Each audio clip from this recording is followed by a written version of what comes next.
কোনো বিখ্যাত মানুষ যদি গ্রেপ্তার হয়, তার বাড়িতে রেড হয়, মিডিয়া সেটাকে প্রচার করতে চায়, কারণ পাবলিক সেটা খাবে। ওয়েস্ট বেঙ্গলে সরকারি পরিষেবা যত আছে, বাইরের রাজ্যগুলোতে কিন্তু এত নেই। যে রাজ্যগুলোকে আমাদের মনে হয় চিকিৎসা শাস্ত্রে খুব উন্নত, সেগুলো প্রাইভেট সেট আপে উন্নত। তাদেরকে যদি আমি কিছু হেল্প করি, তাদের দ্বারা আমি অন্য কোনো মানুষেরও কিছু হেল্প করাতে পারি। আমার একটা ছোট্ট সংস্থা আছে প্রয়াস বলে, করোনার সময় ডাক্তাররা যথেষ্ট হেল্প করেছে আমাকে।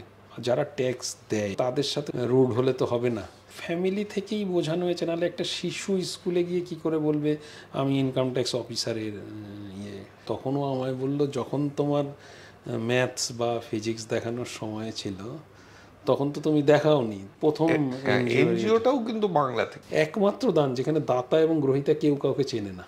তার অনুভূতি থেকে তুমি যদি আনন্দ অনুভব করো, তাহলেই ওটা পার্মানেন্ট থেকে যাবে। আর আপনাদের এই প্ল্যাটফর্মগুলোই, যে লোকগুলো কিছু কাজ করছে, আপনারা এদের তুলে ধরলে সেই কাজগুলো হয়তো আরো বৃহৎ হতে পারে। টিম গেমের একটা ভ্যালু আছে।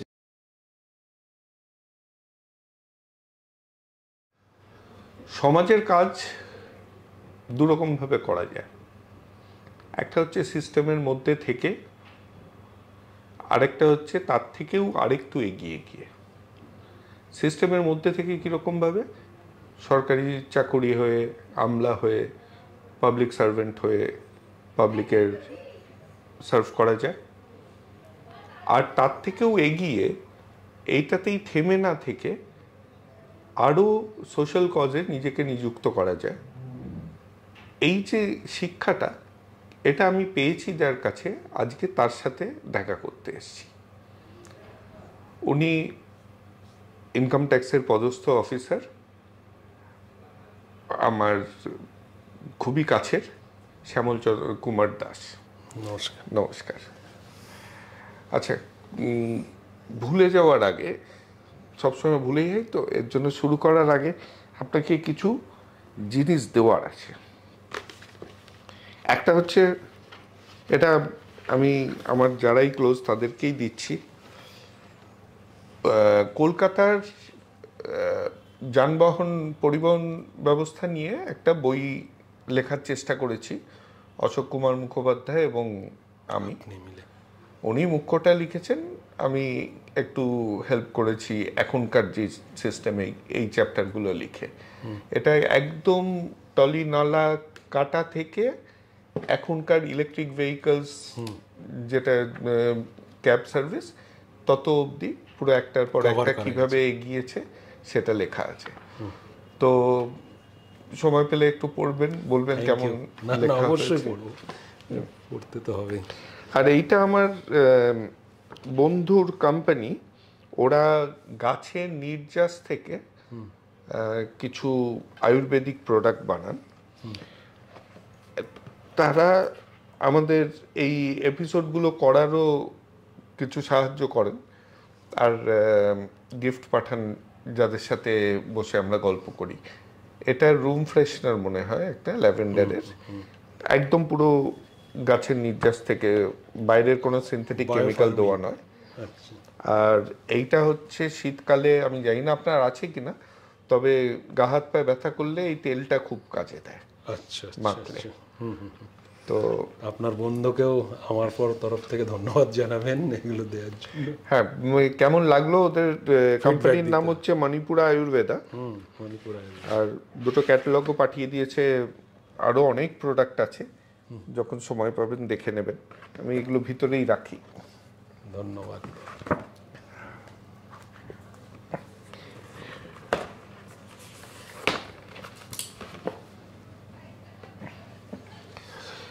তো আছেন কেমন? আমি তো ভালো আছি এখন। আপনি? আমি তো ভালোই থাকি। আপনি তো নিজে ভালো থাকার থেকেও অন্যদের ভালো রাখতে বেশি ব্যস্ত থাকেন। তো এই আছেন কেমনের মধ্যে অন্যরাও জড়িত হয়ে যায়। তো এখন কিরকম চাপ এই মেডিকেল দিকটাতে? বিশেষ করে মেডিকেল দিকটাতে দেখুন, চাপ তো থাকবেই। মানে শীতকাল, এখন যেটা সমস্যা, এই শীতের সময় সবচেয়ে বেশি থাকে নিউমোনিয়া পেশেন্ট। তা হঠাৎ হঠাৎ ভর্তি করতে হয়, অক্সিজেন কমে গেছে, শ্বাসকষ্ট বেড়ে গেছে, এটার একটা চাপ থাকে। আর আদারওয়াইজ শীতকালের অন্য সমস্যাগুলো কম, মানে এই সমস্যাটা ছাড়া এগুলো থাকবে, কিন্তু 2-3 দিন ধরে একটু বেশি সমস্যা হচ্ছে। কতগুলো স্ট্রোক হয়েছে, কালকেই যেমন 2টো পেশেন্টকে ভর্তি করতে হয়েছে ইনস্টিটিউট অফ নিউরোসায়েন্সের রাত্রের দিকে। আসলে 2টো পেশেন্টই দূর থেকে এসছে, এবং এই দূর থেকে পেশেন্ট আসা, ওরা আনার আগে অনেক আতঙ্কে থাকে, আদৌ বেড পাবে কি না, গিয়ে কী পরিস্থিতি সম্মুখীন হবে। তো এইগুলো আমি বলে দিলে ওদের একটু সুবিধা হয়, ওরা খুব স্মুথলি এই অ্যাডমিশন প্রসিডিওরটা কমপ্লিট করতে পারে। তা কাল রাতেও এরকম 2টো করতে হয়েছে আর কি। একটু স্ট্রেস এসে যায় আমার কাছে ওই জন্য, কারণ যতক্ষণ ওরা ভর্তি না হচ্ছে ঠিকঠাক, ততক্ষণ তো একটু আমার উপরে একটা চাপ থাকে। হ্যাঁ, এইটা নিয়ে আমি আজকেই সকালেই কথা বলছিলাম, ম্যাডামের সাথে একটু কথা হচ্ছিল, তো সেটা বলবো। কিন্তু তার আগে আমি না সকাল থেকে কে বলেছিল আমার মনে পড়ছে না, এর জন্য আমি যাকেই ফোন করছি সেই বলছে না আমি বলিনি। কলেজে যখন প্রফেসরদের আমরা তো সব ডাকনামে ডাকতাম, প্রত্যেকটা প্রফেসর কিন্তু জানতো তাদের ডাকনাম কি। তেমনি আপনার একটা ডাকনাম আছে, সেটা কি জানেন? হ্যাঁ, অনেকে ডাক্তারবাবু বলে ডাকে। হ্যাঁ, হৃদয়পুরে ওই বলে চায়ের দোকানের ডাক্তার, আর অফিসে বলে ডাক্তারবাবু। হ্যাঁ, চায়ের দোকানের ডাক্তার। তো হৃদয়, আম, আচ্ছা, আমরা এই যে আলোচনা করছি এর একটা ব্যাকগ্রাউন্ড আছে। উনি যদিও এখন ডেপুটি কমিশনার আয়কর বিভাগের, শুনলে ভয় লাগে, কিন্তু তার সাথে যেখানে ভয়টা চলে যায় সেটা হচ্ছে উনি অসুস্থ যাদেরকে হসপিটালে ভর্তি করতে হয় কিংবা কোনো পরিষেবা পেতে যাদের অসুবিধা হয়, একদম ওনার কাছে গেলে সেটা মোরাললেস গ্যারান্টিড হয়ে যায়, উনি নিজে দায়িত্ব নিয়ে সেইটা দেখেন। আজকে কেন ওনার স্ত্রীর সাথে যখন কথা হচ্ছিল তখন ওইটা নিয়েই কথা হচ্ছিল যে আস্তে আস্তে এই নাম্বারটা বাড়ছে, কিন্তু উনি কারোর উপরে ছেড়ে ভরসা পান না, উনি সব সময় নিজে জড়িত থাকেন। এর জন্য সময়ও কম পাচ্ছেন, নিজের উপরেও চাপ আসছে হয়তো। চাপ তো মানে যত নাম্বার বাড়বে চাপ বাড়বে এই আর কি। আর সব সময় তো এই জিনিসটা তো ডাইরেক্টলি আমি করতে পারছি না। ধরুন হসপিটালে যখন যাচ্ছে, শিফট চেঞ্জ হচ্ছে, পরবর্তীকালে হসপিটালে কে ডিউটিতে আছে, সে মানে ঠিকঠাক করছে কি না। নিজের কাজ নিজে করলে আমার কাছে যে কাজটা এলো সেটা আমি ধরুন করলাম, তাহলে হয়ে গেল। আমি তো এখানে অন্যের উপর ডিপেন্ড করে করছি, ফলে একটা অটোমেটিক চাপ আমার উপর থাকে। তো এটা নিয়ে আমার একটা প্রশ্ন আছে, কিন্তু আরেকজন আপনাকে একই লাইনে প্রশ্ন করেছে বলে আমি ওটাকেই আগে চালিয়ে দিই। যে আপনারই কলিগ নিলয় বরণ সোম এখন কমিশনার আছেন, তো কয়েকদিন আগে উনি আমায় ফোনও করেছে। Sorry for the delay. Shyamal, আপনাকে আমি একটা প্রশ্ন জিজ্ঞাসা করছি, সেটা হচ্ছে স্বাস্থ্য সম্পর্কিত সামাজিক কাজ, এটা করার পেছনে কোনো ট্রিগারিং ইভেন্টটা কি, মানে কোনো কিছু সেরকম কোনো ঘটনা আছে কিনা যার থেকে আপনি এই কাজটি শুরু করেছেন? এটাই আমার সংক্ষিপ্ত প্রশ্ন। তো এটা আমারও জানার ইচ্ছা, কারণ ছোটবেলায় তো আপনি এই রকম কাজের মধ্যে খুব একটা জড়িত ছিলেন না, এটা শুরু করলেন? হ্যাঁ, এই প্রশ্নটা ধরুন ওই মানে চায়ের দোকানে ডাক্তার দাদা যিনি বলেছিলেন, আনন্দবাজারে প্রথম ইন্টারভিউ আমার, আনন্দবাজার কভার, তারাও প্রশ্ন, পরবর্তীকালে ঝিমলি ম্যাডাম, মানে উনি এখন নেই, টাইমস অফ ইন্ডিয়া, সবারই এই প্রশ্নটা এক, কী করে এটা। এইটা কিন্তু সেইভাবে সঠিক কোনো একটা ঘটনা বা ইয়ের মধ্যে নয়। তা আমার যেটা মনে হয়েছে, আমি খুব ছোটোবেলা থেকে আমার মামা বাড়িতে গিয়ে দেখেছি, আমার মামা ছিলেন, উনি মৃত আর কি এখন, 2008-এ ওনার মৃত্যু হয়েছে, মোহনলাল দত্ত। তা ওনাকে আমি দেখেছি কারোর অসুস্থ হলে বা কেউ মারা গেলে নিজে হাতে নিয়ে গিয়ে পোড়ানো, এরকম একটা জিনিস ছিল। কিন্তু ওগুলো না, যেটা আমি যখন ইনকাম ট্যাক্স অফিসার হিসাবে চুঁচুড়ায় ট্রান্সফার হলাম, তা চুঁচুড়ায় যাওয়ার পথে আমি ট্রেনে যখন জার্নি করতাম, আমি এমনি একটু মানে লোকের সাথে মিশতে ভালোবাসি, অনেক সময় যেচে কথা বলা বা কে কোথায় এরকম হই হুল্লোড় করা পছন্দ করি। তা ট্রেনে যেতে যেতে এরকম একটা গ্রুপ তৈরি হলো। তা তখন ইনকাম ট্যাক্সের ম্যানুয়াল রিটার্ন ছিল। তা চুঁচুড়া যেহেতু সদর শহর হুগলি ডিস্ট্রিক্টে, প্রচুর কলকাতা থেকে প্রচুর লোকজন ওখানে যেত চাকরি করতে। এবার নর্মালি রাজ্য সরকারের বিশেষ করে অনেক লোক থাকতেন, স্কুল টিচাররা থাকতেন। তা ওরা ওই ইনকাম ট্যাক্স যখন রিটার্নের সময় হয় তখন আমাকে বললে এই আমাদের মধ্যে পেয়ে গেছি, আমাদের আর এবার রিটার্ন দিতে অসুবিধা হবে না, আমরা রিটার্ন। তা তখন ম্যানুয়াল রিটার্ন, আমি রিটার্নগুলো এনে ওদের ভরে টরে দিতাম, রিটার্ন কী করে ফিল আপ করতে হয় ইয়ে করে। তা এই করতে করতে ওদের সাথে এই থেকে দেখলাম একজন ডাক্তার মশাই বাবুও ছিলেন, সন্দীপ চ্যাটার্জি বলে, সে চন্দননগরে পরবর্তীকালে সেটেলড হয়ে গেছে, দাঁতের ডাক্তার।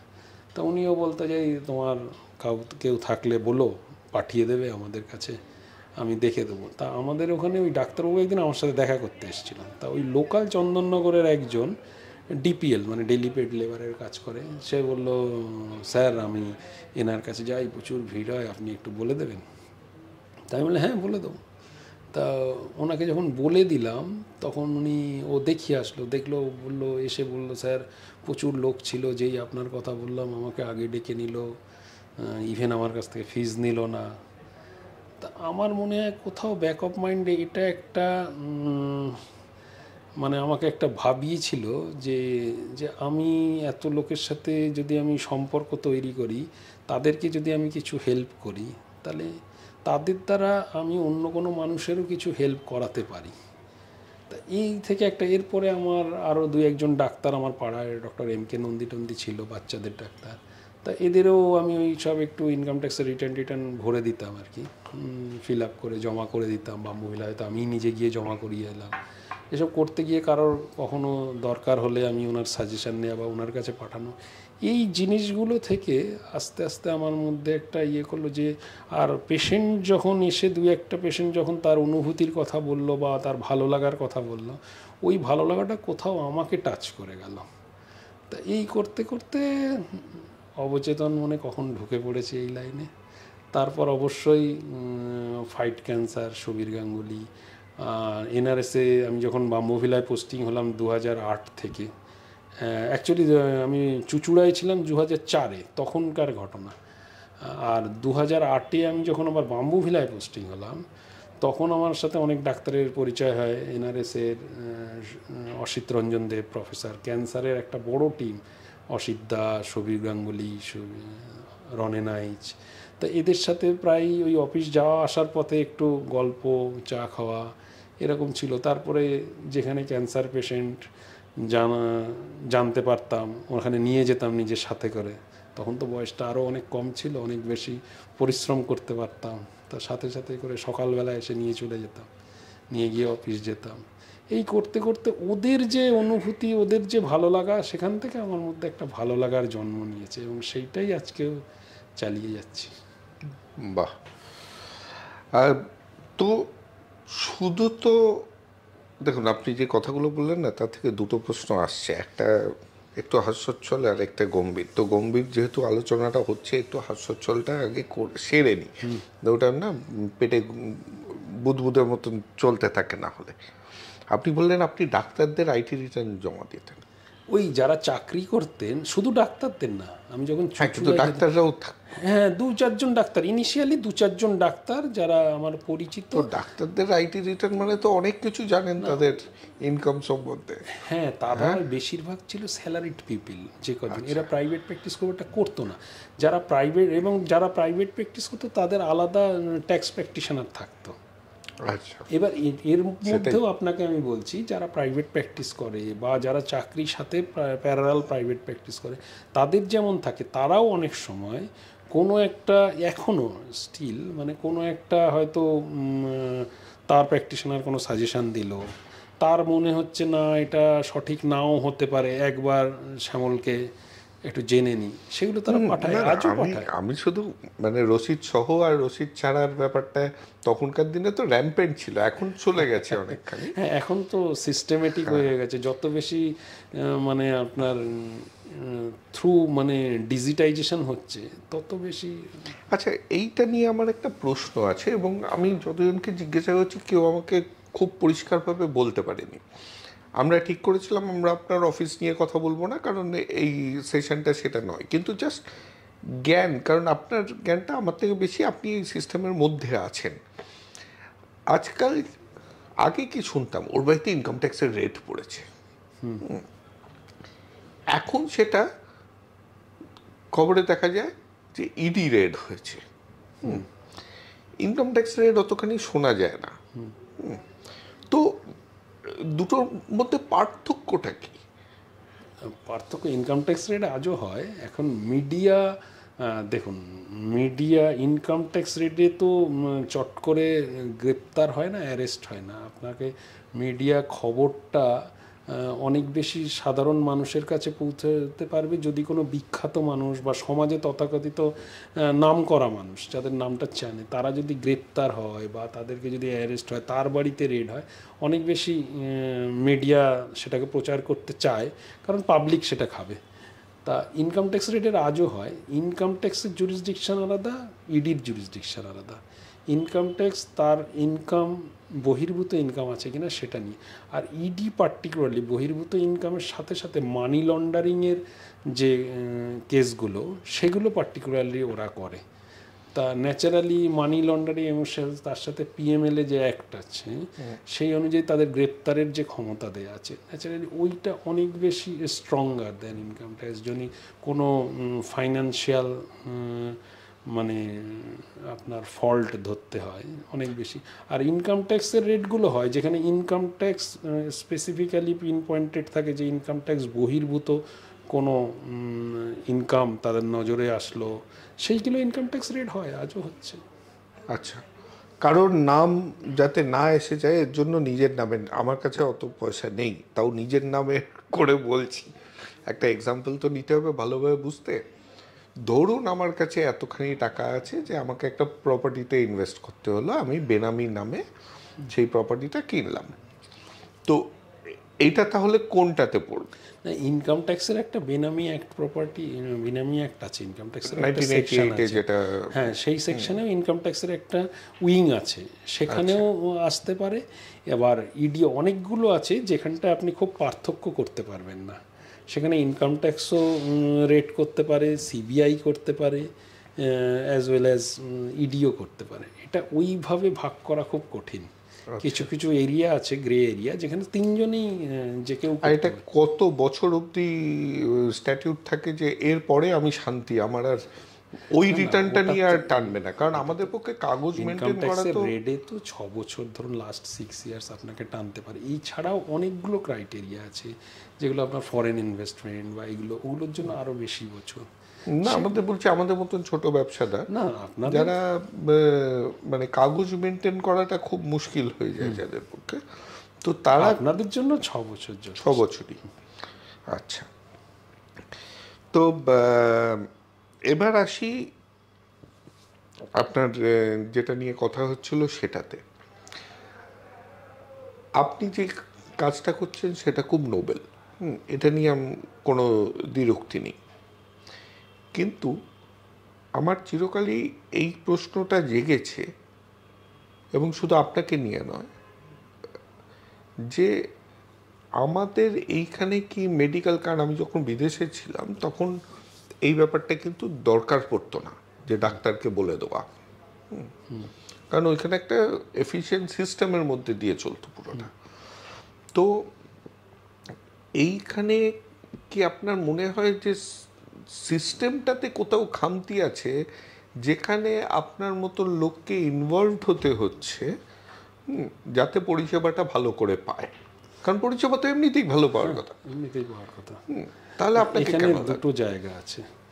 একটা হলো, দেখুন আমাদের দেশে আপনি সরকার যতই এই স্বাস্থ্য পরিষেবার ব্যবস্থা করুক, জনসংখ্যা একটা বড় ব্যাপার, এটাকে ক্যাটার করে পুরো কভার দেওয়াটা সত্যিই মুশকিল এক।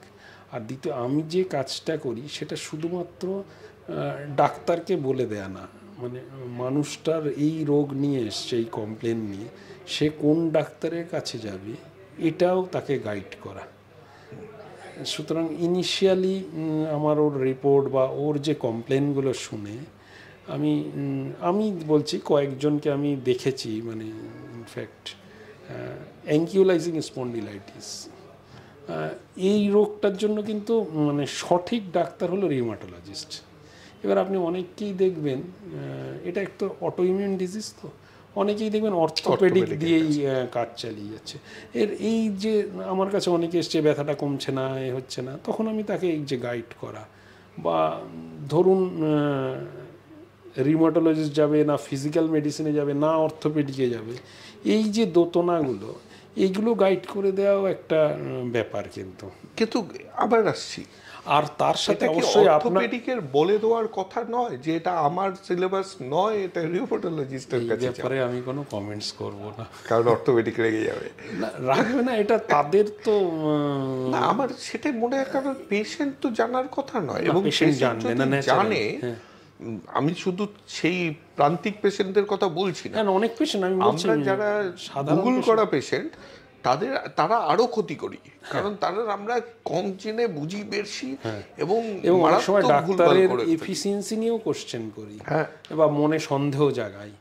এইটা একটা ঘটনা, অনেক সময় সন্দেহ জেগে ডাক্তার যে প্রেসক্রিপশন করেছে সেই অনুযায়ী ওষুধও নিচ্ছি না, গুগল এই বলছে এর এতগুলো সাইড এফেক্ট থাকবে।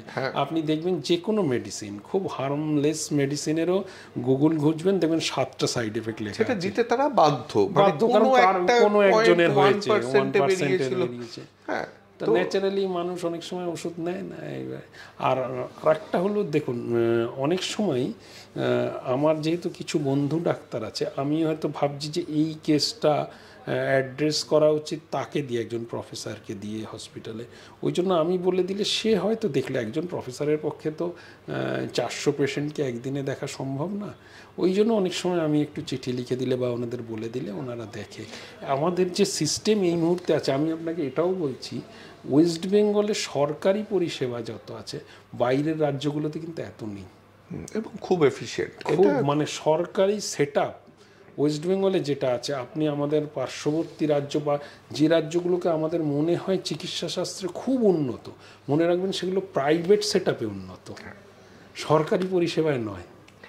না, আমরা সরকারিতে যাই না, একটা ভ্রান্ত ধারণা 50 বছর আগেকার নিয়ে ঘুরছেন, সেই নিয়ে আমরা লোকজনকে বলি। কারণ এটা আমার নিজের হয়েছে, করোনার সময় হয়েছে, আইডি হসপিটালে আমি ভাবতেই পারিনি ওই পরিষেবা। হ্যাঁ, অবশ্যই এসি রুম আমি পাবো না বিনা পয়সায়, একটা কারণ এত লোক কোথা থেকে দেবে বলুন। আপনি সরকারি যে কোনো আউটডোরে দেখুন 400 থেকে 500 একদিনে টিকিট বেরোচ্ছে, যে কোনো হসপিটালে যে কোনো বিভাগে, একটা হিউম্যানলি ইম্পসিবল তাকে দেখা।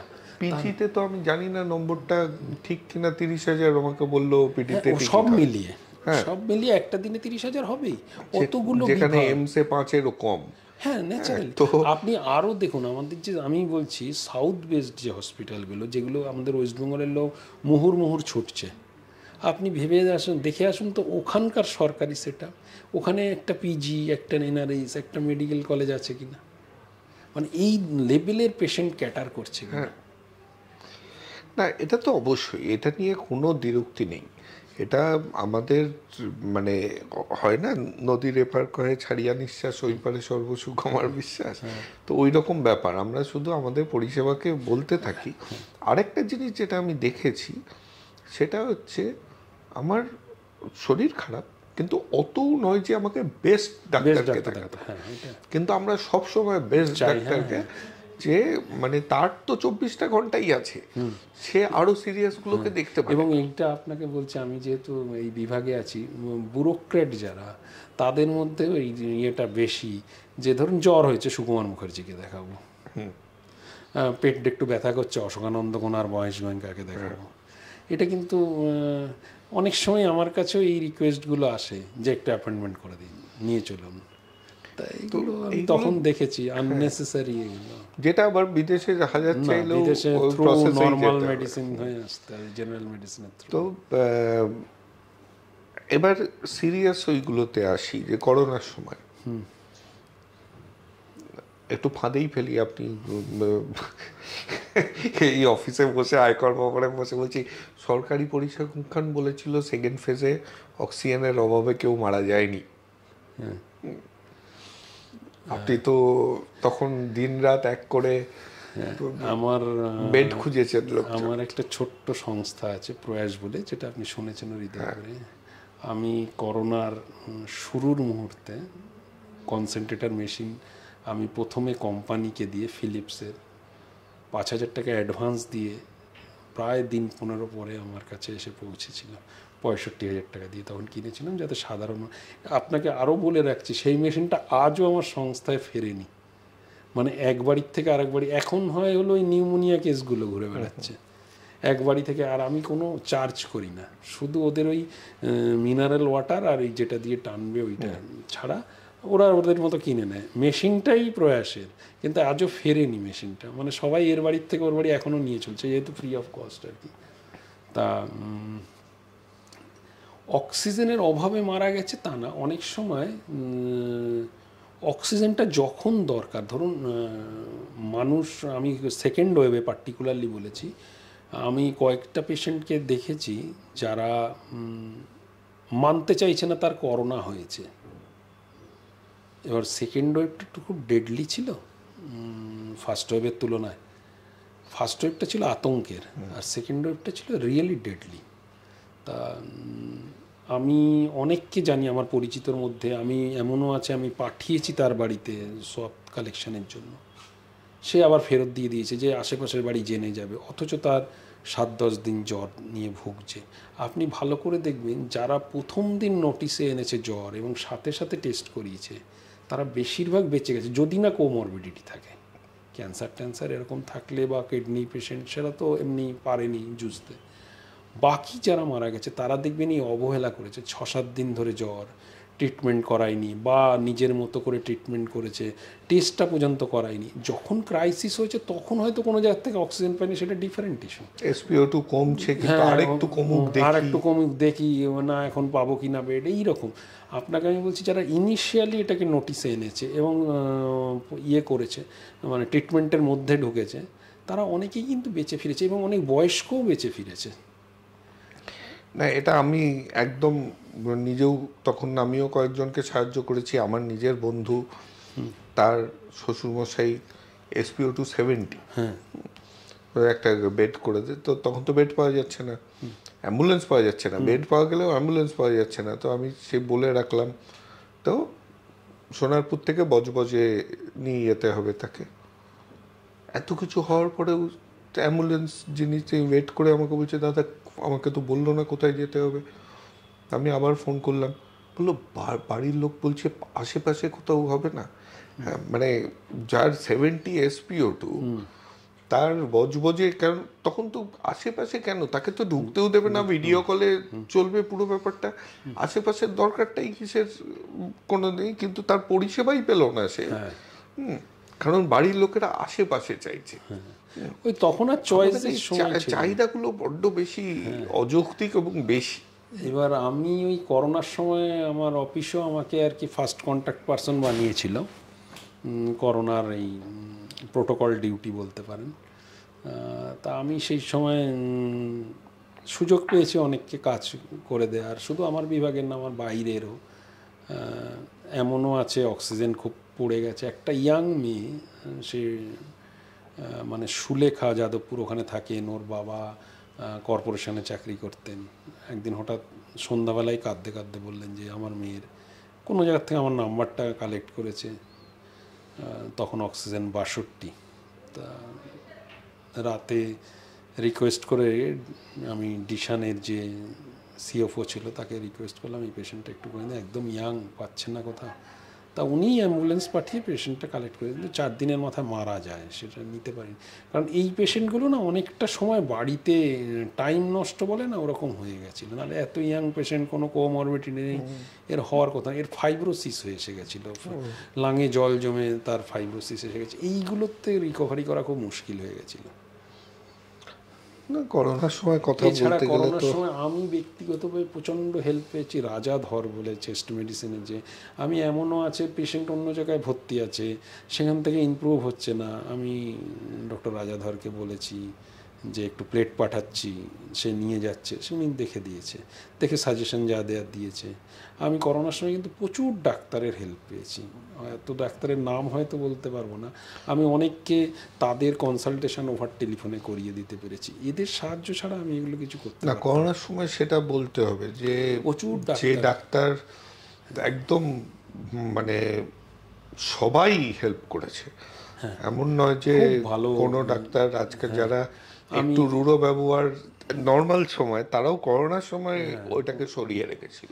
অনেকের প্রেশার বেড়ে যাচ্ছে, মানে তখন তো শুধু করোনা, ধরুন আমি এমনও ফেস করেছি করোনার সময় ক্যান্সার পেশেন্ট ট্রিটমেন্ট পাচ্ছে না, ইনিশিয়াল ফার্স্ট ফেজে সব হসপিটালগুলো বন্ধ হয়ে যাচ্ছে, তখনও অনেক ডাক্তারকে বলে ছবি পাঠিয়ে বা কি ইমিডিয়েট কী করতে হবে, ওগুলো কিন্তু ডাক্তাররা যথেষ্ট হেল্প করেছে আমাকে। আচ্ছা, একটু জায়গাটা থেকে সরি, আবার আপনার আমলার জীবনে ফিরি।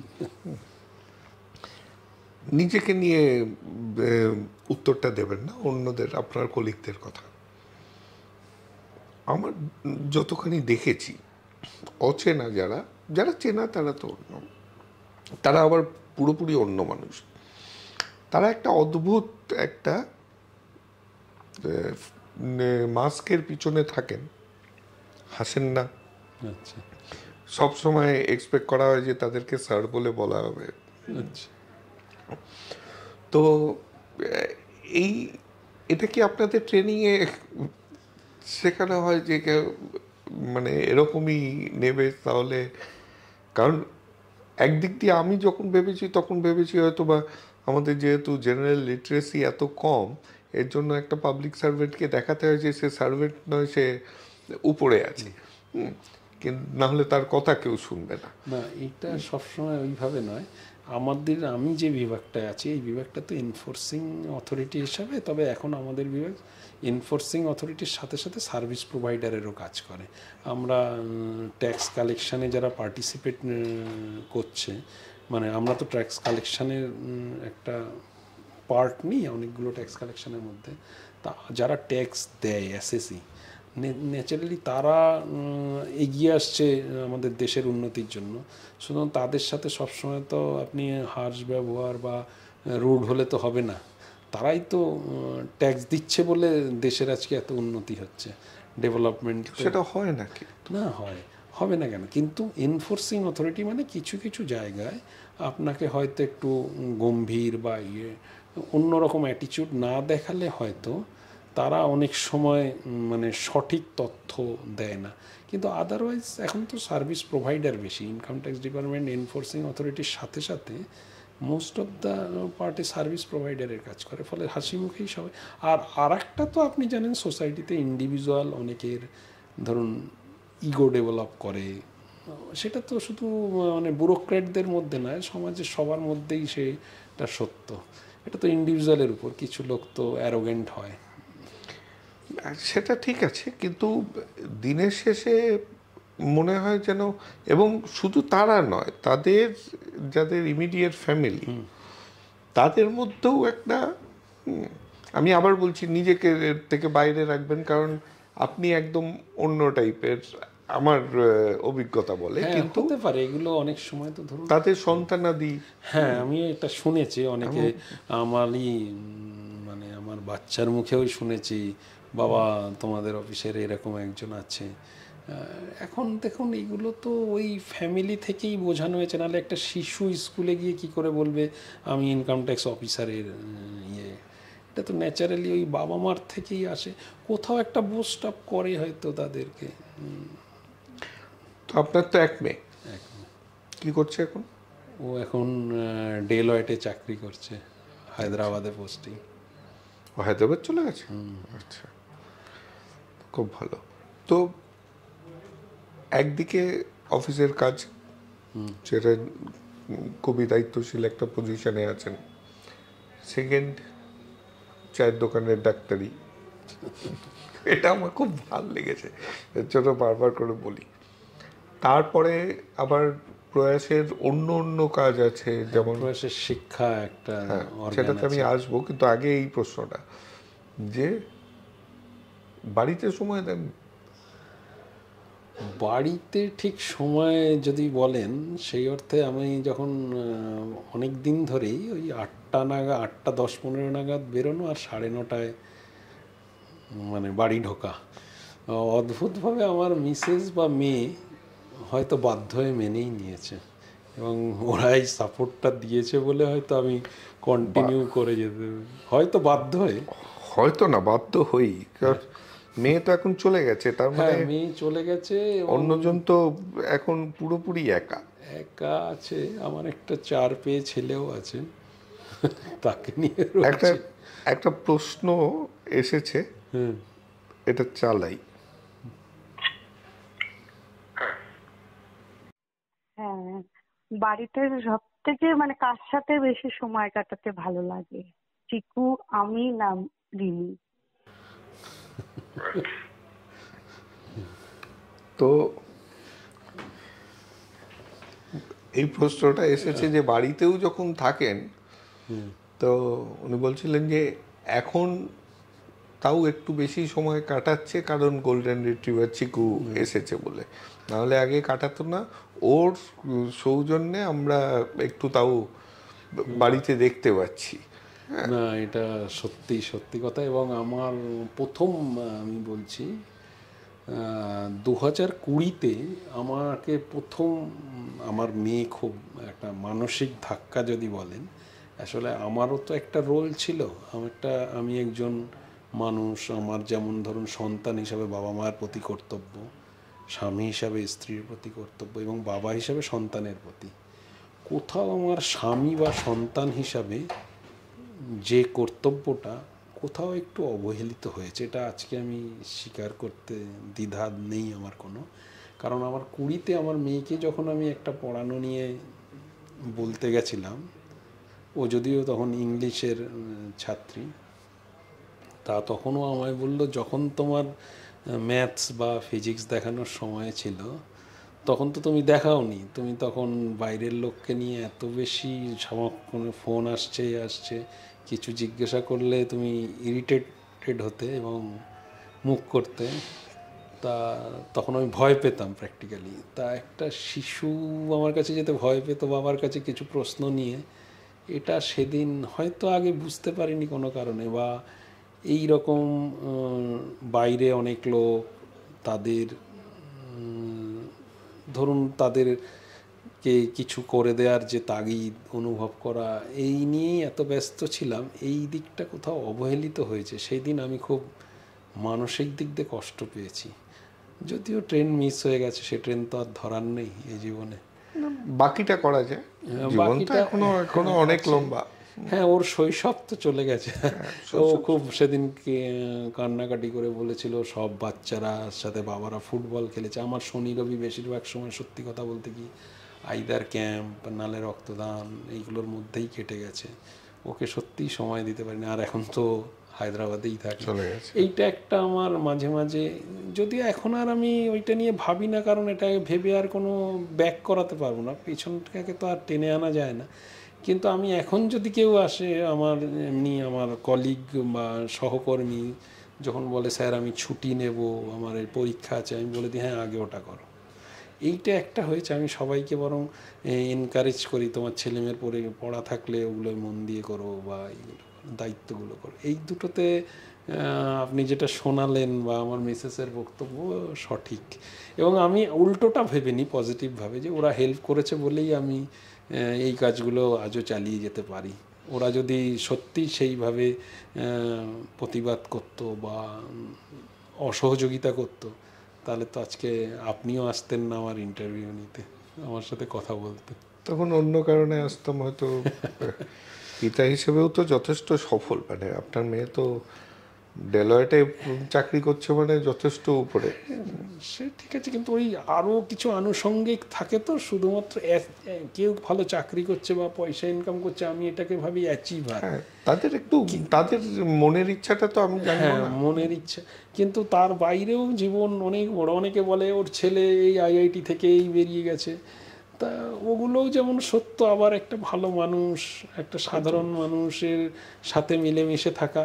আমার এই প্রসঙ্গে বলি, আমি একটু এই 11-12 আমার যেহেতু প্রয়াসের একটা শিক্ষা প্রতিষ্ঠান আছে, আমি 11-12 এই 10 স্ট্যান্ডার্ড এবং 12 স্ট্যান্ডার্ডের বাচ্চাদের, যেহেতু আমাদের প্রয়াসের বাচ্চাদের সম্বর্ধিত করি, তারা যে রেজাল্টই করুক, মানে পাশ করলেই তাদের সম্বর্ধনা দিই। সাথে আমার এরিয়ার আরও 20-25 জনকে ওই দিনে সম্বর্ধিত করি। তাই আমারই এক ছোটোবেলার বন্ধু, কিন্তু ওর বাচ্চাটা একটু ছোট, মানে ও একটু পরবর্তীকালে বিয়েটা একটু পরের দিকে করেছিল। তা সে কিছুতে পাঠাবে না, বললো না ভালো রেজাল্ট করেছে বলে সম্বর্ধনা দিলে মাথা ঘুরে যাবে পরে। আমি বললাম না না, সম্বর্ধনা ওটার জন্য দিচ্ছি না। তো তখন ও এসছিল অনেক মানে রিকোয়েস্ট করার পর আসলে, তখন আমি ওকেই মেনশান করে বলি, ও এসছিল ছেলেকে নিয়ে। তা আমি বললাম দেখ, আমি এখানে ডেকেছি, ওদেরকে সম্বর্ধনা দিচ্ছি, এটা সত্যিও একটা ডিজার্ভ করে সম্বর্ধনা দিচ্ছি, কিন্তু তার সাথে আর একটা জিনিস দেখা যাচ্ছে যে ওর মতো ওর বয়সী ছেলেরাও মানে কিভাবে পড়াশুনো করেছে, এবং আমরা যারা এখানে অন্য অন্য অনেক টিচাররা বিনা পয়সায় এদেরকে পড়াচ্ছে, আমি কিন্তু দেখাতে এসেছি এদেরকে এই টিচাররা বিনা পয়সায় পড়াচ্ছে, বা ওরা আরও ভালো সাকসেস পাক জীবনে, যাতে ওদের হাতে অনেক বেশি ওরা রিসোর্সফুল হোক, যাতে ওরাও এরকম সমাজকে দিতে পারে আর কি, এরকম সহযোগিতার হাত বাড়াতে। আপনি যদি রিসোর্সফুল হন, আপনি তো অনেককে টেনে তুলতে পারবেন।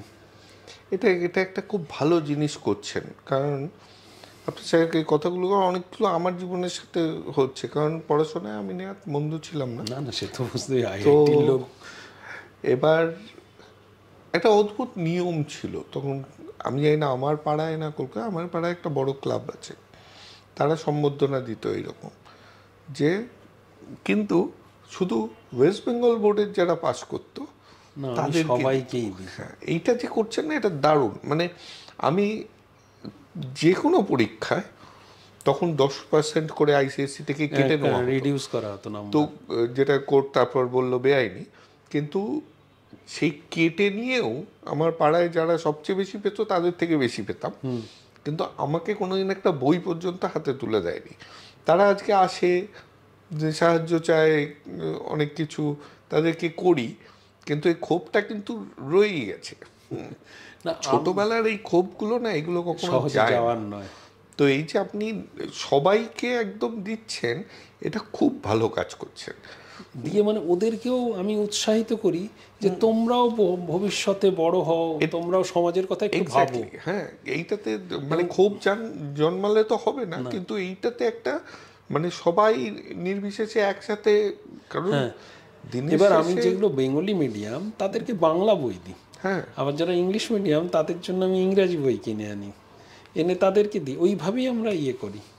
এই দুটোতে শুধু আলাদা দিই, বাকি সব জিনিসে এক, মেমেন্টো সব এক, শুধু বাংলা আর ইংরেজি বই মিডিয়াম অনুযায়ী। আপনার প্রয়াস নিয়ে না করতে করতে হঠাৎ, কারণ তুরির ফিলোসফিটা আপনি জানেন, তাও আবার বলি যে আমরা এটা করছি কারণ এই বাংলা একটা নৈরাশ্য হচ্ছে যে বাংলায় কিছু ভালো হয় না, তো আপনাদের মতন লোকদের সামনে এনে আমাদের দর্শকদের সাথে আলাপ করানোর চেষ্টা করছি যে এটা লোক যাতে উৎসাহিত হয়, কারণ তারাও যাতে এই ধরনের কাজ। হ্যাঁ, বাঙালি প্রচার বিমুখ।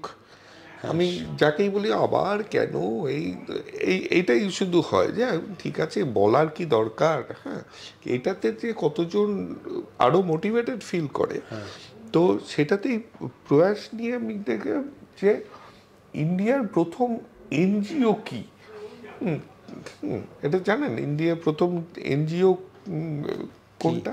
না না, আমি এর জন্য লিখে আনলাম, বেঙ্গল হোম ইন্ডাস্ট্রিজ অ্যাসোসিয়েশন।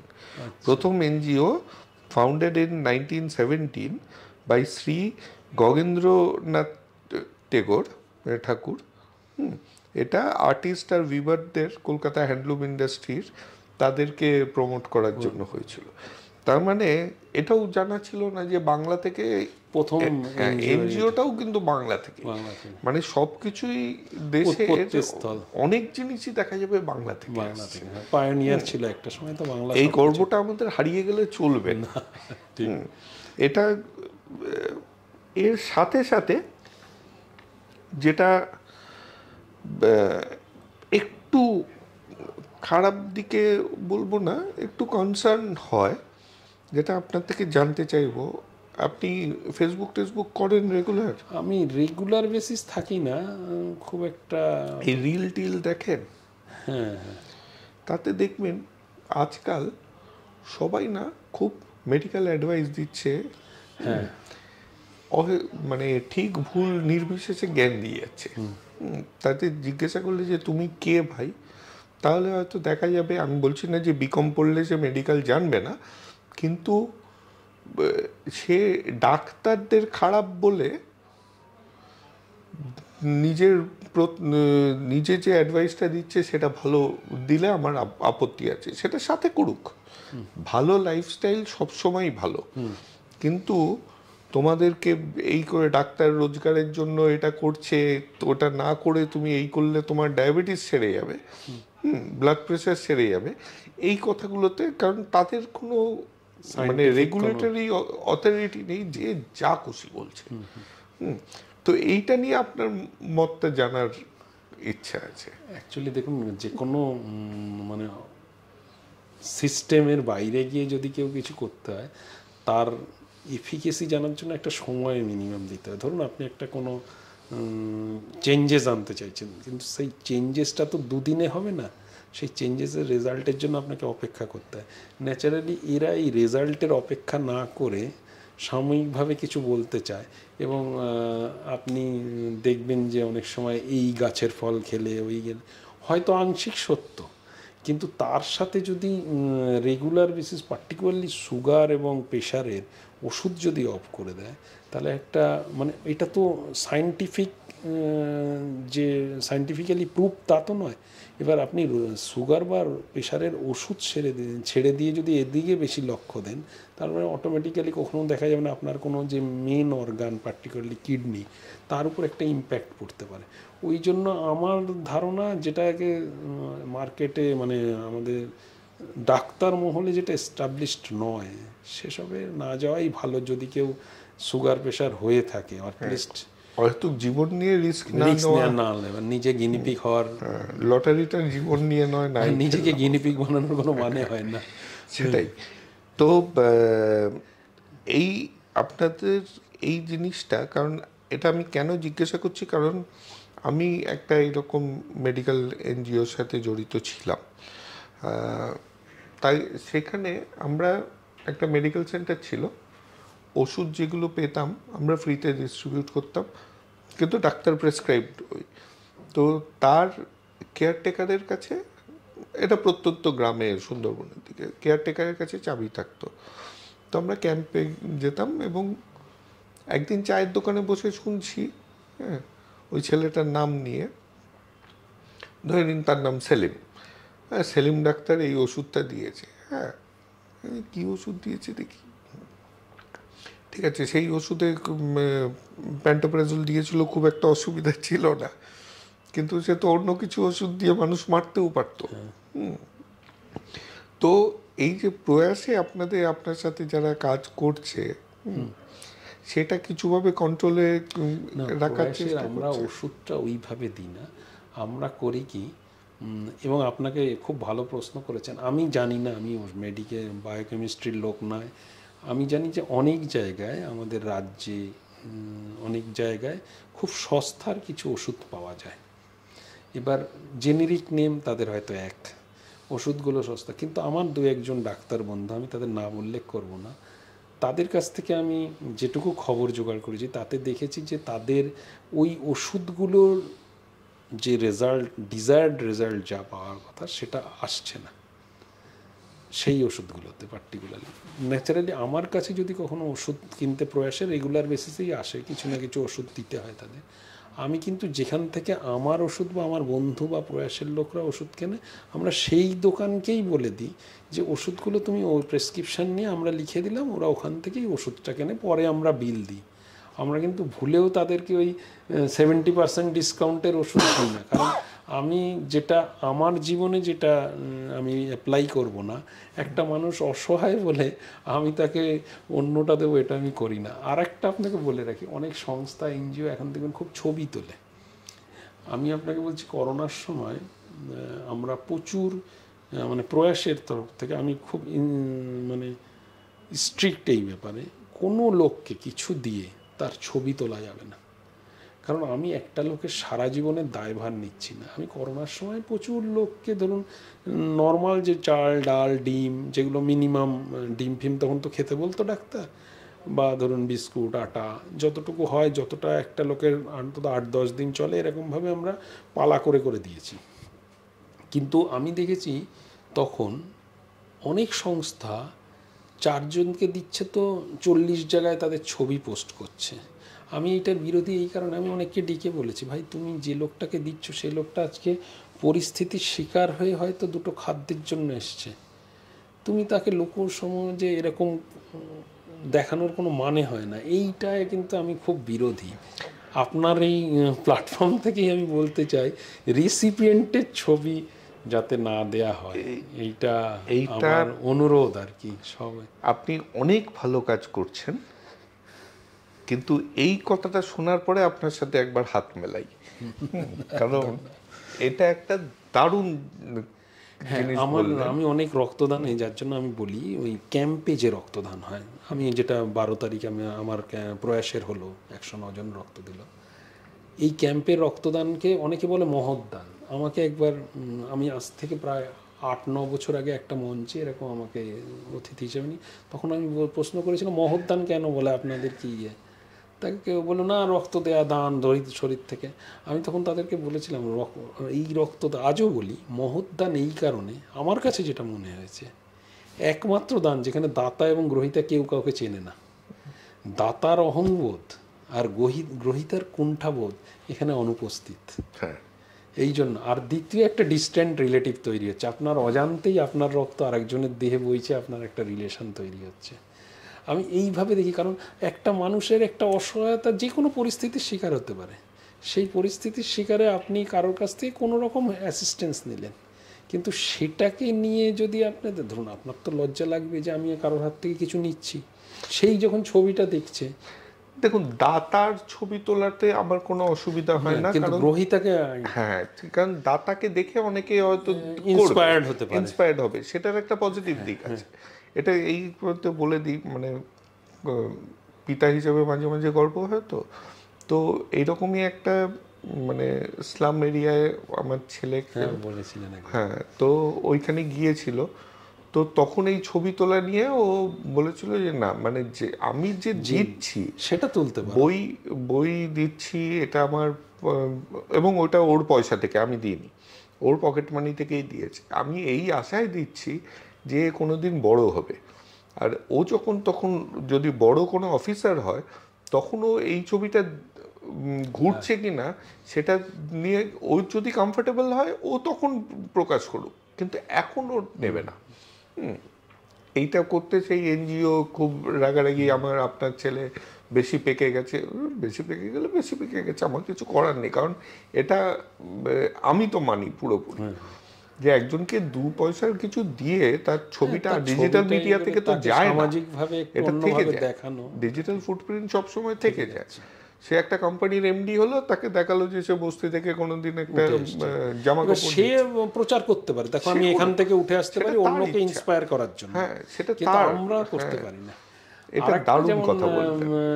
মানে করোনার সময় তখন আইটি সেক্টরের কিছু ছেলে মেয়ে আমাদের ওখানে, তার মধ্যে একজন মহিলা ছিলেন, তিনি আমার কাছে অ্যাপ্রোচ করেছিল প্রয়াসের ছাত্রদের পুজোর সময় কিছু জামা প্যান্ট দেবেন। আমি বললাম ঠিক আছে, ভালো, কেউ যদি দিতে চায় আমার ছাত্রছাত্রীদের ভালো। তা সেই সময় 27 জন এসেছিল আমার প্রয়াসের, যে কজন 27 জন ছেলে মেয়ে তখন ছিল, তা ওই রকম দিয়ে তারা ওই ছবি তুলতে চায়। তারা 4-5 জন এসছে আইটি সেক্টরের, একদম ইয়াং ছেলে মেয়ে, ঝরঝরে ইংরাজি বলছে। তা আমি বললাম ভাই ছবি তো আমি তুলতে দেবো না ওদেরকে, তুমি তো জিনিসপত্র নিয়ে তোমরা একসাথে ছবি তোলো, কিন্তু ওদের ছবি আমি তোমাদের তুলতে মুখ যেন না। হ্যাঁ, কারণ ওদের তো একটা সামাজিক সম্মান থাকবে, ওরা অ্যালাউ করবে কি করবে না ওদের ব্যাপার, তুমি তো তুলতে বললো না আমাদের এগুলো দিতে হবে, আমাদের স্পন্সরদের দেখাতে হবে। দেখাতে হবে, মাল দেখাও, আমাদের প্রয়াসের নাম দেখাও যে তোমার প্রমাণ আছে, তুমি আমি যদি বলো তুমি লিস্ট দাও এতজন দিয়েছো, আমি সার্টিফাই করে দিচ্ছি। কিন্তু তুমি তো ওদেরকে একদিন দুটো জামা প্যান্ট দিয়ে তুমি তো এরকম করতে পারো না।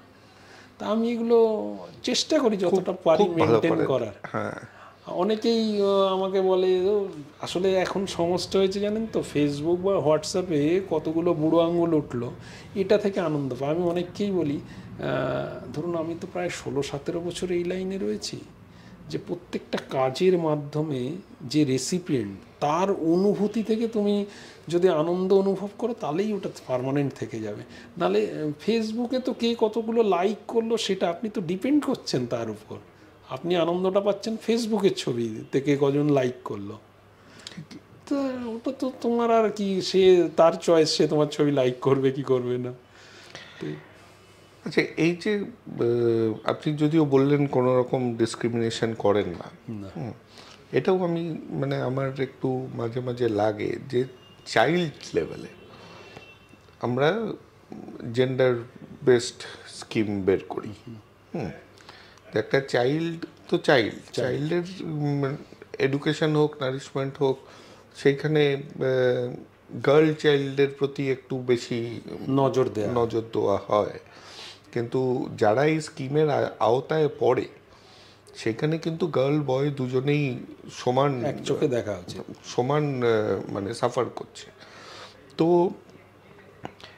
এই জিনিসটাতে তো আপনাদের প্রয়াসে তো মানে ছেলে না মেয়ে তাতে কিচ্ছু এসে যায় না। তো আমাদের বরং একটা এবার 8 থেকে 9-এ উঠেছে, ওখানে 8 জন পড়ে, তার মধ্যে 1 জন ছেলে, 7 জন মেয়ে আছে।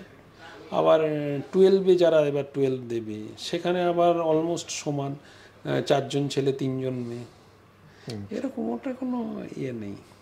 আর সবাইকেই সমান নজরে দেখা। ধরুন আমাদের রক্তদানের দিন প্রত্যেকেই বলেছে তোমরা ভলেন্টিয়ার হও, সবাই ভলেন্টিয়ার হয়েছে। আমাদের যে যে প্রয়াসের যে যে হেলথ প্রোগ্রাম বেসিক্যালি থাকে, cancer awareness, health check up camp, ওদের সবাইকেই আমরা ভলেন্টিয়ার করি, কারণ ওদেরকে ইনভলভ করাই যাতে ওরা এই আনন্দটা নিতে পারে। আর এইগুলো যারা কোনোদিন করেননি করে দেখবেন, এই ভলেন্টারি কাজে না আলাদা প্রচণ্ড স্যাটিসফ্যাকশন পাওয়া যায়। দিন যখন শেষ হয়ে যায় এত ভালো লাগে মনটা, একবার নয় চেষ্টা করেই দেখলেন যারা আজ পর্যন্ত এই স্বাদটা পাননি। আপনি অবাক হয়ে যাবেন, মানে এবারের রক্তদানে এই যে বাচ্চাগুলো, ছেলে মেয়েগুলো যারা এবার 9-এ উঠলো, 8 থেকে তো আমাদের শুরু হয়, মানে কাজ করে দৌড়ে দৌড়ে যাচ্ছে, একে ধরে নিয়ে যেতে হবে, ওকে জল দিতে হবে রক্ত দেওয়ার পর, ওকে এইটা করতে হবে, মানে অন্যরা সিনিয়র যারা রয়েছে ভলেন্টিয়ার তাদের থেকে ওরা প্রোঅ্যাক্টিভ অনেক বেশি।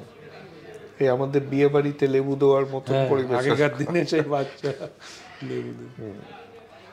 একটা অদ্ভুত জিনিস, একটু এর থেকে সরেই বলছি, কিন্তু এই গার্ল চাইল্ডের কথাটা উঠলো বলে আজকেই পড়তে পড়তে হঠাৎ এলো, আমি বললাম আপনার সাথে বলি।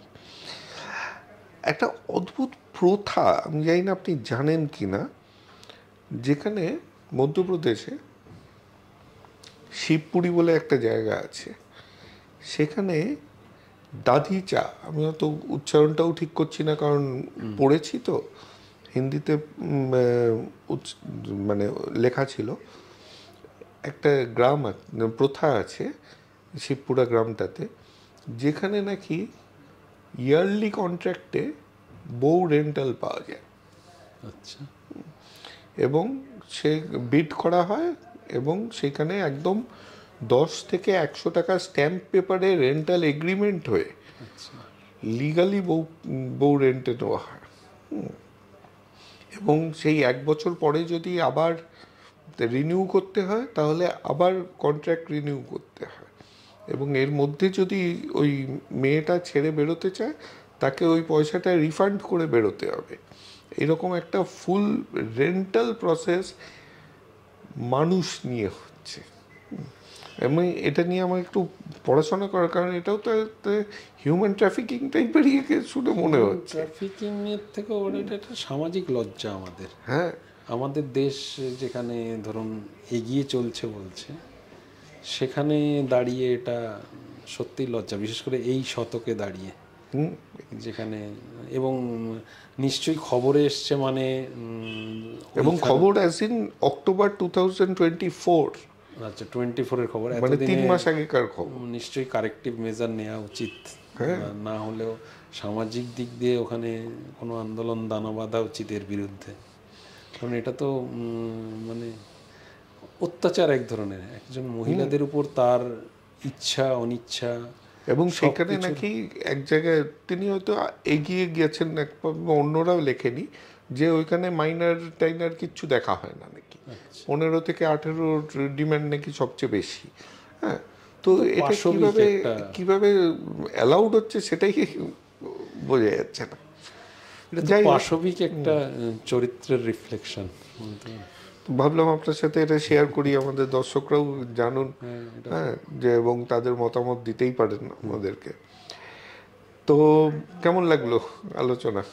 খুব ভালো, আপনার সাথে, আপনার সম্পর্কেও আমার তো জানা আছে। যাই হোক, আজকে মানে আপনার যে কাজ, আমি মানে প্রথম কথা হচ্ছে সরকারি আমলা, তারপরে ইনকাম ট্যাক্স, একটু ভয় লাগে। না হলে এই সেশনটা হয়তো একটু আগেই করতাম, না যে আপনি রাজি হবেন কি হবেন না। হ্যাঁ, তো কারণ আমার দুই দিকেরই এই এখন যখন শুরু করেছি দুটো এক্সপিরিয়েন্সই হচ্ছে। যে না করব না, সময় নেই, এরকম অনেকে বলছে। তো এবং সেই জায়গায় তার জায়গায় অন্য কাউকে কারোর সাথে কথা বলতে হচ্ছে, কারণ সময় না থাকলে জোর কি করা করতে যায় পারে। কিন্তু আপনারা যদি না আসেন তাহলে এই সমাজের সামনে আমরা বাংলার ভালো ভালো লোকেদেরকে তুলে ধরতে পারি না। আর আপনাদের এই প্ল্যাটফর্মগুলোই, মানে মিডিয়া তো সবসময় যেটা খাবে সেটাই দেয়, আপনাদের এই প্ল্যাটফর্মগুলো বরং মানে আনাচে কানাচে যে লোকগুলো কিছু কাজ করছে আপনারা এদের তুলে ধরলে কি হবে, আরও অনেক লোক দেখুন, অনেকেই কাজ করে নীরবে, খুব অল্প পরিসরেও কাজ করে, সেই কাজগুলো হয়তো আরও বৃহৎ হতে পারে। সেটাই, ওটাই একটা জায়গায় বক্তব্য রাখতে গিয়ে বলেছিলাম যে, তখন আমাকে এমনি ঘরোয়া একটা ইয়েতে আলোচনা করতে বলছে আপনাদের ক্ষমতা আছে, আপনারা ভাবতে পারেন। আমি বললাম ক্ষমতা ওইভাবে না, আপনি নানানভাবে। আমি তখন কথা বলতে গিয়ে একজন বয়স্ক লোককে বলছিলাম, উনি আমাকে বলছিল যে আমাদের তো আর এই বয়সে দেওয়া। তখন আমি বললাম যে ধরুন আপনি যে ফ্ল্যাটে থাকেন, পাশের ফ্ল্যাটে একজন স্বামী স্ত্রী আর একটা বাচ্চা আছে, ধরুন 5-6 বছরের বাচ্চা। রাতে হঠাৎ স্ত্রীর প্রচণ্ড অ্যাবডোমিনাল পেন হলো, তাকে হসপিটালাইজড করতে হবে, কিন্তু তার ব্যাক অফ মাইন্ডে রয়েছে বাচ্চাটাকে কার কাছে রেখে যাব। আপনি বাচ্চাটাকে ওই রাতে রাখলেন, এটা একটা উপকার ওই লোকটার জন্য, ফর ওই সময়ের জন্য। এটা কিন্তু ওইভাবে আপনি মাপতে পারবেন না। শুধু রাখা নয়, ওকে নিশ্চিন্ত করলেন, উনি ওনার, এইটাও এক ধরনের ইচ্ছা থাকলে উপায়ের শেষ নেই। তারপর আমি বলেছিলাম ধরুন আপনি গাড়ি নিয়ে যাচ্ছেন, এই ধরুন আমাদের আয়কর ভবন, সামনেটায় গাড়ি দাঁড়ালেন, ঠিক একটু ওটা মুষলধারে বৃষ্টি পড়ছে, আমাদের কোনো সিকিউরিটি ছাতা নিয়ে ধরে আপনাকে এগিয়ে আনলো, নাহলে তো আপনি ওখানে 3 ঘন্টা বসে থাকবেন যতক্ষণ বৃষ্টি না কমছে। ওই মুহূর্তে হয়তো এটা খুব সামান্য, কিন্তু ওই মুহূর্তে ওটার ভ্যালু কিন্তু আপনি নির্ধারণ করতে পারবেন না। ফলে মানে সার্ভ করা কোনো মানুষের কোনো সমস্যার সার্ভ করার মধ্যে কিন্তু অর্থ অনর্থ, কায়িক পরিশ্রম বা সময়, এগুলো নির্ভর করে না। ওই সময় যেটা ডিমান্ড করে ওটাকে যে কেউ করলে সেটাই তার পক্ষে তখন বিরাট ব্যাপার। এটাও হয়, এবং উল্টো দিকটাও আমি দেখলে যেটা খুব বেদনা দেয় সেটা হচ্ছে, গাড়ি করে যাচ্ছে, আপনি গাড়ির এই কিছুদিন আগেই দেখলাম একজন আহত হয়েছেন, একটু রক্ত বেরোচ্ছে, তো তার পাশ দিয়ে গাড়িগুলো চলে যাচ্ছে, কেউ দেখছে না। বুঝছি যে না অ্যাক্সিডেন্টও নয়, কিন্তু মানে এমনি নরমাল, কিন্তু ওই উঠলে রক্তের দাগ লাগবে, গাড়িটা পরিষ্কার করতে হবে, এই না শুধু পরিষ্কার, আজকাল পুলিশ তো ঝামেলা করে না, আমি যতদূর দেখেছি ঠিকঠাক উত্তর দিলে পুলিশ কোঅপারেট করে। গাড়িটা নষ্ট হবে, গাড়িটা ধুতে হবে, এই করতে হবে, এই নিয়ে লোকে খুব, বিশেষ করে আপনি আরো বুঝতে পারবেন যদি চার পেয়ে কিছু হয়, তাহলে তো তুলবেই না। সে ওইখানে ফেসবুকে লিখে দেবে কেউ এসে একে সাহায্য করো, কিন্তু আমি করবো না। এইটা আমার খুব হাস্যকর লাগে। আর একটা জিনিস আমি আপনাকে বলছি, খেলা মানে টিম গেমের একটা ভ্যালু আছে, জানেন তো। মানে আমরা যে সময় ফুটবল টুটবল মানে টিম গেম খেলে ছোটবেলা থেকে তো ওইসব মানে খেলোয়াড় হয়নি, কিন্তু একসাথে খেলে ধুলে বড় হয়েছে তো। পাড়া কালচারটা পাড়া কালচারটা উঠে গিয়ে এই যে মানে একা একা ল্যাপটপে খেলা, একা একা ফেসবুক মোবাইল, এইগুলো না ওই ফিলিংসগুলো যেন কোথাও বাধা দিচ্ছে আসতে। বন্ধুর দোষ নিজের ঘাড়ে নিয়ে নিয়ে বকাটা খেলাম, যে কম বকা খাবে এই রকম, এইটার মধ্যেও কিন্তু একটা আনন্দ ছিল। একে অপরকে হেল্প করার ব্যাপার আছে। শেষ প্রশ্ন, কিছু আগে দেখলাম ফেসবুকে একটা অ্যাওয়ার্ড দিচ্ছে আপনাকে, স্টেজে উঠে নিলেন দেখলাম। ওটা বিজ্ঞান ভবনে, দিল্লিতে। ওটা কি ছিল? ওটা হলো অ্যাকচুয়ালি আমাদের ইনকাম ট্যাক্স ডে উপলক্ষে যারা একটু আমি পেয়েছি একটু অন্য ধরনের কাজের জন্য। এই আমার একটা আইডিয়া, যেটা আর কি আমাদের বিভাগের লোক তো সেন্ট্রাল গভর্নমেন্টে কাজ করে, এদের জন্য সিজিএইচএস একটা স্কিম আছে, কিন্তু 2017 জানুয়ারি থেকে আমি একটা স্কিম চালু করেছিলাম, যেটা ভাবনা থেকে, যে সিজিএইচএস এম প্যানেল, এটা সরকারি সিস্টেম। এম প্যানেলে খুব কম হসপিটাল ছিল তখন, কিন্তু তার বাইরেও বহু মানুষ নানান হসপিটালে ভর্তি হয়। ধরুন কেউ অ্যাপেলোতে ভর্তি হলো, কেউ ইনস্টিটিউট অফ নিউরোসায়েন্সে ভর্তি হলো, তারা তো সিজিএইচএসের মধ্যে তাদের একটা হিউজ অ্যামাউন্টের বিল আসতো। তা আমি হসপিটালগুলোর কাছে অ্যাপ্রোচ করে ওয়েস্ট বেঙ্গল গভর্নমেন্টের এমপ্লয়িরা যে রেটটা তখন পেত, West Bengal health scheme rate, ওই স্কিম রেটে আমি একটা সিস্টেম চালু করি। এটা আমাদের মানে অ্যাসোসিয়েশনের থ্রু দিয়ে করি, মানে আমি চালু করি, কিন্তু কাউকে তো মৌ চুক্তিতে সাইন করতে হবে, আমি তো ইন্ডিভিজুয়ালি সাইন করতে পারবো না। আর আমার ডিপার্টমেন্টও ডাইরেক্টলি ইনভলভ হতে পারবে না, যেহেতু সরকার টু মানে ডিপার্টমেন্ট টু ডিপার্টমেন্ট সিজিএইচএস আছে। তা আমি তখন আমাদের অ্যাসোসিয়েশনের যারা ছিলেন তাদেরকে কনভিন্স করাই যে এটা করলে অনেক সস্তায় আমাদের ট্রিটমেন্ট হবে, আমরা বা আমাদের রিলেটিভরা। সেই হিসেবে ওইটা ইন্ট্রোডিউস করি। আপনার শুনলে ভালো লাগবে, এই মুহূর্তে 63টা হসপিটালের সাথে আমাদের টাই আপ আছে এবং 18টা ডায়াগনস্টিক সেন্টারের সাথে আছে। এত হিউজ নাম্বার কোনো বিভাগের সাথে নেই। এবং আর একটা যেটা ইউনিক আইডিয়া, সেটা হলো এখানে আমার শ্বশুর শাশুড়িও ইনক্লুডেড, বাবা মার সাথে। আচ্ছা, আপনার ছেলে মেয়ে বা স্পাউস তো থাকলো, সাথে শ্বশুর শাশুড়ি এবং বাবা মা, খুব অল্প পয়সায় এখানে অন্তত কর্পোরেটে ট্রিটমেন্টের সুবিধা আছে। এই ইউনিক আইডিয়াটার জন্য এবার আমাকে ওখানে সম্বর্ধনা দিয়েছিলেন এবং আমি ওই বিজ্ঞান মঞ্চে, এটা হায়েস্ট অ্যাওয়ার্ড আমাদের বিভাগের আর কি, এটা ইনোভেটিভ এবং ইউনিক আইডিয়ার জন্য। কংগ্রেচুলেশনস। Thank you.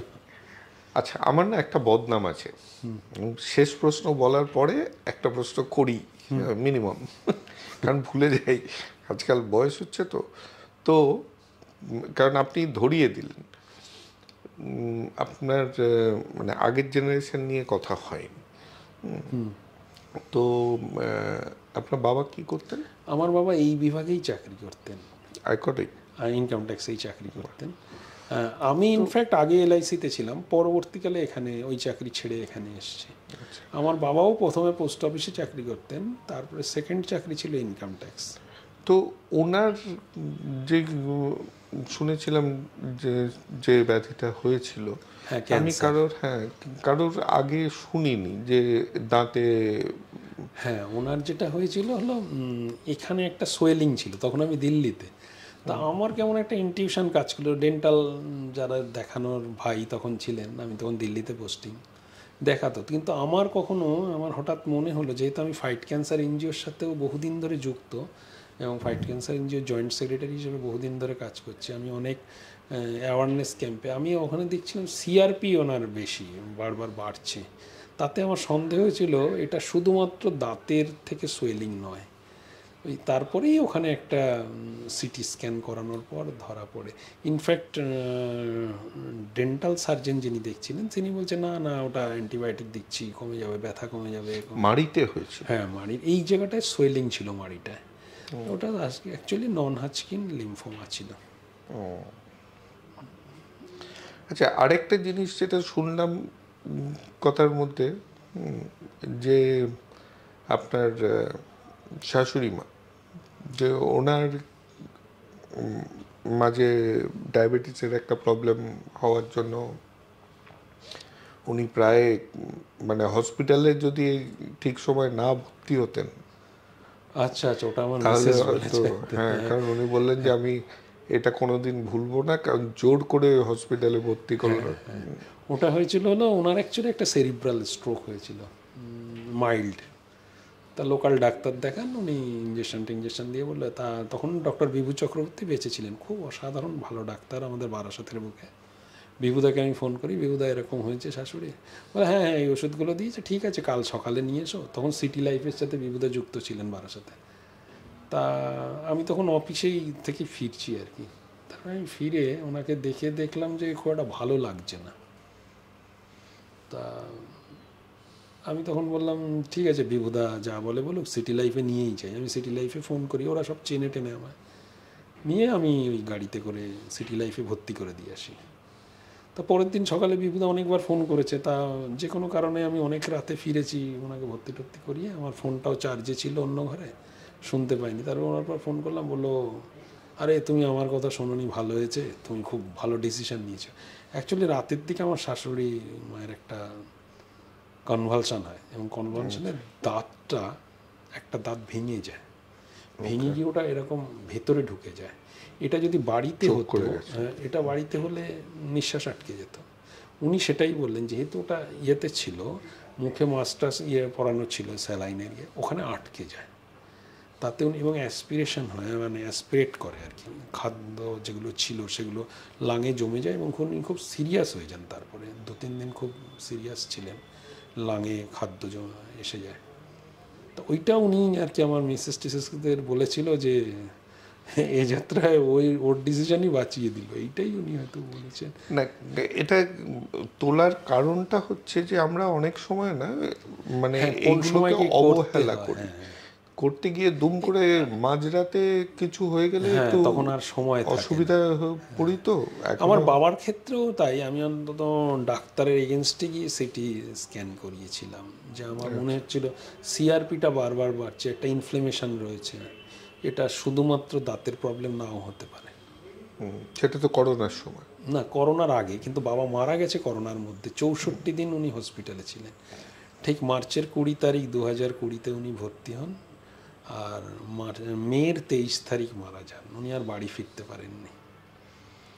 তার আগে সব ট্রিটমেন্টগুলো হয়েছিল, 6টা কেমো দেয়া, সেগুলো সব কমপ্লিট হয়ে গেছিলো, কিন্তু তারপরে ওনার একটা ব্রেনে ছড়িয়ে পড়ে আর কি, ওর লাস্ট ব্রেনেই হয়েছিল। কি আর করে যাবে, তো পার্ট অফ দ্য লাইফ। ঠিক আছে, এবার একদম শেষেই আবার বললাম, ভুলে যাই, আপনাদের উপরে এতখানি কনফিডেন্স আছে যে বলতে হবে, আজ পর্যন্ত মন থেকে স্বীকার করতে পারিনি। দেখবেন, রিয়াকশন দেবেন, ভালো খারাপ যা লেগেছে কমেন্টে লিখবেন। আমার টিম নাকি বলছে আপনারা কমেন্ট কম লেখেন, শুধু লাইক দিয়ে চলে যান। হ্যাঁ, তো কমেন্ট লিখবেন, আর চ্যানেলটা সাবস্ক্রাইব করবেন, বন্ধুদের বলবেন সাবস্ক্রাইব করতে, যদি ভালো লাগে এই আলোচনাগুলো, যদি এর থেকে আপনারা কিছু ভাবেন যে ভ্যালু আছে তাহলে করবেন। আর আপনি একবার যদি ক্যামেরায় বলে দেন আমাদের চ্যানেলটা সাবস্ক্রাইব, তুড়ি ফিল্মস, এই ক্যামেরা তুড়ি ফিল্মসকে আপনারা সাবস্ক্রাইব করুন, কারণ যত বেশি সাবস্ক্রাইব করবেন তত বেশি মানুষের কাছে এটা পৌঁছাবে। মানুষের সমর্থন সহযোগিতা ছাড়া কোনো সিস্টেম বা কোনো চ্যানেল বলুন বা কোনো অর্গানাইজেশন এগোতে পারে না। আপনারাই শেষ কথা। আমি আবেদন করছি আপনারা সবাই এই চ্যানেলকে সাবস্ক্রাইব করুন। যারা এই চ্যানেলের সাথে যুক্ত প্রত্যেকেরই ভালো লাগবে, আমার তো লাগবেই। ধন্যবাদ। নমস্কার। নমস্কার।